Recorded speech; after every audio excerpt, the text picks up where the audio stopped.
எப்பா பிடிங்க குடும்பம் குடும்பம் தானோ. இன்றைக்கி அது விற்றுட்டு வாங்க. சரிம்மா விற்றுட்டு வரேன்.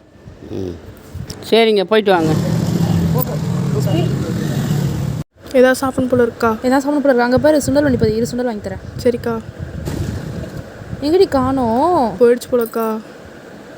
ஏதாச்சும் சாப்பிடணும் போல இதுக்கு. சுண்டல் வச்சு அண்ணே அண்ணே அண்ணே அண்ணே அண்ணே இல்லைங்கண்ணே இல்லைங்க. என்ன சாப்பிட்ணும் போலையே அதுக்கு. சுண்டல் சாப்பிடுவோம்.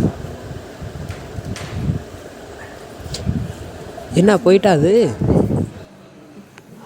இப்போ பாரு சுண்டல் விற்காதே வராரு. இன்னைக்காவது விற்றுட்டு வராரான்னு பார்க்குறான். இன்றைக்கி மட்டும் விற்றுட்டு வரலனாக்கா அவருக்கு இருக்குது. இன்றைக்கி நான் சுண்டல் வாங்கி சாப்பிட்லான்னு நினச்சேன், முடியலையே.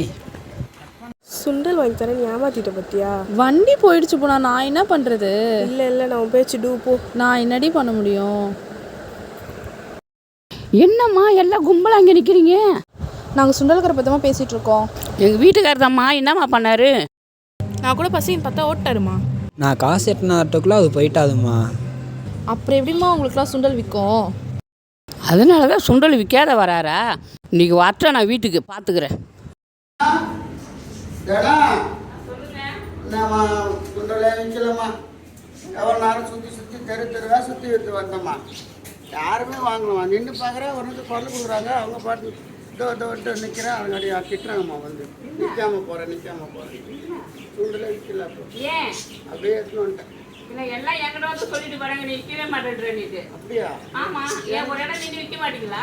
எனக்கு சுற்றி பழக்கமாயிடுச்சு. அப்புறம் எப்படி விற்கும்? சரி, நான் வந்து பார்த்து விற்றுட்டு வரேம்மா. நீ ஒரு இடமா சரி, எடுத்துட்டு போ. சரி ஓகேம்மா. The next day. விலை கிடைக்கும். சுண்டல்